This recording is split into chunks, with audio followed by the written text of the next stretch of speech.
The nurse's lounge smelled faintly of burnt coffee and antiseptic. It was a small, windowless space where we'd gather during brief breaks, the fluorescent lights doing nothing to soften the sharp edges of the conversations inside. Tonight, as always, I was their favorite target. "St. Rachel," Brenda drawled, her voice loud enough for everyone to hear. "Off to room 507 again, I bet.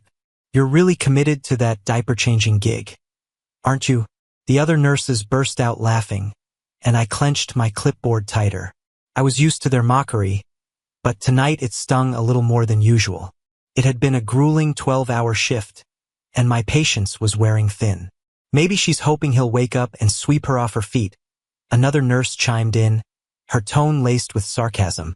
"A real Cinderella story, right? Except he's a vegetable." More laughter.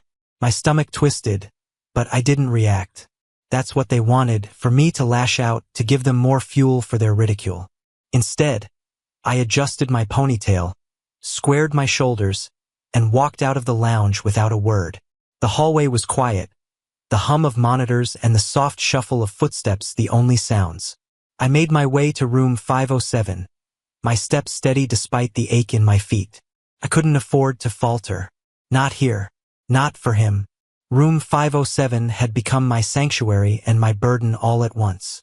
Inside, the air was cool and sterile, the faint scent of antiseptic lingering despite my constant efforts to make the space feel less clinical. Daniel Grant lay motionless on the bed, his once powerful frame now frail and dependent on the machines keeping him alive. He wasn't just another patient to me. Daniel's file had caught my attention the moment he arrived. The photos showed a man in his prime, confident, successful, and larger than life. But the accident had changed everything. His car had been found crushed against a tree, the result of a late-night drive gone wrong. The details were hazy, but the damage was clear. A fractured skull, multiple broken bones, and a coma that had persisted for months. Most of the staff had written him off as a lost cause. To them, he was just another bed to fill, another chart to update. But to me, he was a human being, a man who deserved dignity, even if he couldn't ask for it. "Good evening, Mr. Grant," I said softly as I entered the room. It was a habit I'd developed early on, speaking to him as though he could hear me. Maybe he could. Maybe he couldn't. It didn't matter. I began my routine, checking his vitals, adjusting his and ensuring his feeding tube was secure. Then came the harder part, cleaning him and changing his linens. It was thankless work, the kind that drew mockery from my colleagues. But I didn't care. As I worked, I spoke to him. "You know, they think I'm crazy for doing this," I said, my voice barely above a whisper. "But I think they're wrong. I think you're still in there somewhere. And I think you're going to wake up one day and prove them all wrong." The machines beeped softly in response, their rhythm steady and unchanging. I smiled to myself, imagining what it would be like if he could answer. "Until then," I said, smoothing the blanket over his chest, "you've got me." Weeks passed, and the routine continued. Room 507 became my refuge, a place where I could escape the snide comments and the toxic atmosphere of the nurses' lounge. But even I had moments of doubt. Was I wasting my time? Was it foolish to care so deeply for someone who might never wake up? Those questions haunted me, but I pushed them aside. And then, one quiet evening, everything changed. I was adjusting his blanket when I noticed it, a faint twitch in his hand. At first, I thought I was imagining it. But then it happened again. "Mr. Grant," I whispered, my heart pounding. "Can you hear me? If you can, try to move your fingers." Seconds passed. Just as I began to doubt myself, his fingers curled ever so slightly. My breath caught in my throat. "Oh my God," I murmured. "You're waking up." I pressed the call button, summoning the doctor and a team of nurses. The room filled with people, the air buzzing with urgency as they assessed his condition. But all I could focus on was the faint, steady pressure of his hand in mine. He was coming back. Daniel's recovery was slow, but it was happening. Day by day, he regained strength, his body responding to therapy in ways the doctors hadn't thought possible. By the end of the second week, he was speaking in short, raspy sentences. "Rachel," he said one afternoon, his voice weak but unmistakable. It was the first time he'd spoken my name, and the sound of it sent a shiver down my spine. "Yes, Mr. Grant?" I asked, my voice trembling. "Thank you," he said simply, his eyes locking onto mine, "for not giving up on me." Tears blurred my vision, but I blinked them away. "You're welcome," I said softly. "I'm just glad you're back." Daniel's recovery sent shockwaves through the hospital. Word of his progress spread quickly, and so did the growing attention on room 507. Nurses who had once avoided him like the plague now lingered by the door, their curiosity barely concealed. I tried to ignore the stares and whispers as I walked into his room. Daniel was sitting up for the first time, his posture still weak but undeniably different. His once pale, lifeless face was now filled with determination, though his body bore the scars of his ordeal. "Good morning, Mr. Grant," I said, setting down my clipboard. "Daniel," he corrected, his voice raspy but firm. "Please call me Daniel." "Okay," I said with a small smile. "How are you feeling today, Daniel?" "Better," he replied. "Because of you."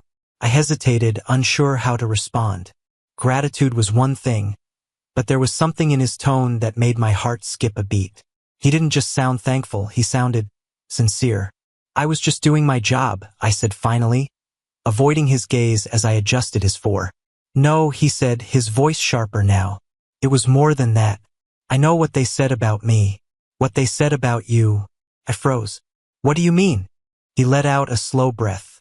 I couldn't move. I couldn't speak. But I could hear. Everything. My heart pounded in my chest as his words sank in. He'd heard it all, the laughter, the mockery, the cruel things my colleagues had said. Heat rushed to my cheeks as I thought of all the times I'd poured my heart out to him, thinking he was oblivious. "I'm sorry," I said softly, my voice barely above a whisper. "Don't be," he said. "You were the only one who treated me like a person. I owe you everything." The day Daniel's full identity became known was the day the hospital turned on its head. It started with a routine news segment playing in the waiting room, a special report on Daniel Grant's recovery. "That's him," one of the nurses exclaimed, pointing at the screen. "That's the guy in 507. The room erupted into chaos as the staff scrambled to confirm what they were seeing. Daniel Grant wasn't just a patient, he was a billionaire, the CEO of one of the most powerful conglomerates in the country. His accident had made national headlines, and now his recovery was making waves. Brenda, of course, was the first to jump on the bandwagon. "I always knew there was something special about him," she gushed to anyone who would listen. "I mean, I practically spent all my free time in his room." I rolled my eyes but said nothing. Let her spin her stories. Daniel knew the truth, and that was all that mattered. A week later, I found a sleek black envelope waiting for me at the nurse's station. My name was written in elegant gold script, and inside was an invitation. Dinner at Daniel's estate. I stared at the card, my emotions a whirlwind of confusion and apprehension. Why would he invite me? What could I possibly say to him outside the sterile confines of the hospital? "Looks like someone's moving up in the world," Brenda sneered, snatching the card from my hands. She read it aloud, her voice dripping with mockery. "Dinner with Daniel Grant. How fancy. Guess he really likes charity cases." I snatched the card back, my face burning. "Grow up, Brenda." Her laughter followed me as I walked away, but I didn't let it deter me. I had a decision to make. Daniel's estate was breathtaking, a sprawling mansion surrounded by meticulously manicured gardens. I felt like I was stepping into another world as I walked up the marble steps, my nerves jangling with every step. The butler greeted me at the door, leading me to a dining room that looked like it belonged in a palace. Daniel was already there, dressed in a tailored suit, his presence commanding despite his recent recovery. "Rachel," he said, standing to greet me. "Thank you for coming." I offered a nervous smile as I took my seat. "This is incredible. Thank you for inviting me." "You deserve it," he said simply. "I owe you so much." The dinner that followed was unlike anything I'd ever experienced. The food was exquisite, the conversation easy and natural. Daniel spoke about his life before the accident, his rise to success, and the challenges he'd faced along the way. But what struck me most was his vulnerability. "Do you know what it's like," he said, his voice tinged with pain, "to have everything taken away in an instant? To be trapped in your own body, unable to fight back?" I nodded, my throat tight. "I can't imagine how hard that must have been." "It was," he admitted. But what hurt more was realizing how many people saw me as nothing. Just another task. "Except you. You gave me dignity when I had none." Tears pricked my eyes, but I blinked them away. "You deserved it," I said softly. "Everyone does." As the night went on, Daniel's tone shifted. "I've been thinking a lot about what's next," he said, swirling his wine glass. "Not just for me, but for you." "For me?" I asked, taken aback. He nodded. "You believed in me when no one else did. I want to return the favor. Come work for me, Rachel. Name your price. Whatever you want, it's yours." I stared at him, my mind racing. "Daniel, I don't know what to say." "Say yes," he said simply. "You're not just a nurse, you're a leader, and I want you by my side." The following days were a whirlwind of emotions. Daniel's offer lingered in my mind like a beacon, equal parts exhilarating and terrifying. Working for him meant leaving the hospital, the only place I'd ever known professionally. It also meant stepping into a world I didn't fully understand, one of wealth, power, and influence. Brenda and the others were relentless, their bitterness bubbling to the surface. "She thinks she's too good for this place now," Brenda spat one afternoon. "Can't wait to see her fall flat on her face." Their words no longer had the power to wound me, but they fueled my determination. If I was going to leave, I would do it on my terms, with no regrets. That night, I called Daniel. "Rachel," he answered, his voice warm and steady. "I wasn't sure you'd call. I've been thinking about your offer," I said, my heart pounding. "And I'm in." The pause that followed was brief, but I could hear the smile in his voice when he replied. "Good. You won't regret it." The transition was overwhelming at first. Daniel wasted no time introducing me to his world. A world of boardrooms, private jets, and high-stakes decisions. He insisted that I oversee the launch of his new foundation, which aimed to revolutionize patient care across the country. "You're the heart of this project," he said during one of our meetings. "It's your compassion that inspired it." While the work was challenging, it was also deeply rewarding. For the first time, I felt like I was making a real difference, not just in one hospital, but on a much larger scale. But not everyone was happy about my success. It started with small things. Anonymous emails questioning my qualifications, whispers of favoritism spreading through the hospital. I knew Brenda was behind it, but I had no proof. Then, one day, Daniel called me into his office. "Rachel," he said, his tone serious. "We need to talk." My stomach dropped. "What's wrong?" He slid a folder across the desk. Inside were screenshots of messages Brenda had sent to a local journalist, accusing me of exploiting Daniel for personal gain. My hands trembled as I read the accusations. "She's trying to destroy me." Daniel's jaw tightened, his eyes blazing with anger. "She won't succeed." Daniel's legal team moved swiftly, gathering evidence of Brenda's misconduct. Her history of negligence, falsified records, and petty sabotage came to light in brutal detail. Within weeks, she was fired, her reputation in ruins. But Daniel wasn't done. At his insistence, the hospital implemented sweeping reforms, ensuring that patients received better care and that staff members like Brenda could no longer thrive in toxic environments. It was a victory not just for me, but for every patient who had been treated as less than human. As the foundation grew, so did my relationship with Daniel. We spent long hours working together, our shared passion for the project deepening our connection. He was no longer just the man I had cared for. He was my partner in every sense of the word. One evening, as we reviewed plans for a new facility, he looked at me with an intensity that made my heart race. "You've changed my life, Rachel," he said softly. "Not just with the foundation. With everything." I felt a lump form in my throat. "You've changed mine too." The silence that followed was charged with unspoken emotion. For the first time, I allowed myself to imagine what it would be like to let him in, to trust him not just as a colleague but as something more. Months later, the Foundation's first facility opened its doors. The event was a triumph, drawing media attention and praise from all sides. Daniel insisted on giving me full credit, his speech a heartfelt tribute to my dedication and compassion. As the applause faded, he turned to me, his eyes shining. "I couldn't have done this without you." I smiled, my heart full. We did it together. Looking back, it's hard to believe how much had changed. I'd gone from being the butt of every joke in the nurses' lounge to leading a nationwide movement that was transforming lives. But the most important change wasn't in my career. It was in me. I'd found my voice, my strength, and my purpose. And I'd found Daniel, the man who had shown me that kindness and courage could change the world. Despite the Foundation's early success, doubt began to creep into my mind. The expectations were enormous, and I often felt out of my depth. Late nights in the office became my routine, poring over plans and budgets, trying to make sense of a world that felt foreign. Daniel noticed. "You're working yourself to death," he said one evening, finding me in the Foundation's office long after everyone else had left.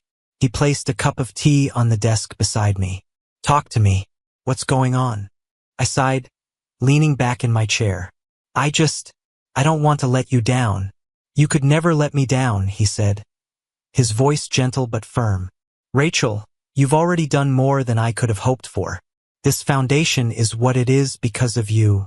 His words were reassuring, but the weight of responsibility still pressed heavy on my shoulders. I wanted to succeed not for myself but for him, for everything he'd given me. Just as I began to find my footing, the Foundation became the target of a vicious media campaign. Anonymous sources accused us of mismanaging funds, claiming that I was unqualified and out of my league. The headlines were brutal, from nurse to fraud, Rachel's rapid rise under fire. The accusations were baseless, but the damage was done. Donors began pulling out, and the board questioned my leadership. I felt like the walls were closing in. Daniel was livid. "We're going to fight this," he said, pacing his office. "They don't get to tear you down because they're afraid of what you've accomplished." But I wasn't so sure. "Maybe they're right," I whispered. "Maybe I don't belong here." Daniel stopped, his expression fierce. "Don't you dare say that. You belong here more than anyone, and we're going to prove it." With Daniel's support, I decided to take control of the narrative. I agreed to a live interview, something I'd never imagined doing. The cameras were intimidating, and my hands shook as I adjusted the microphone. "Why did you start this Foundation?" the interviewer asked, her tone skeptical. I took a deep breath. "Because I believe that everyone deserves dignity, no matter their circumstances." I saw firsthand how broken our system is, how patients like Daniel Grant were treated as burdens instead of people. This Foundation is about changing that. The interview aired to overwhelming support, and the tide began to turn. Donations surged, and the Foundation's reputation was restored. But more importantly, I'd found my voice and the courage to use it. As the media storm settled, Daniel and I found ourselves closer than ever. Late nights in the office turned into quiet moments of connection, and I began to realize how much he meant to me. Not just as a partner, but as a man.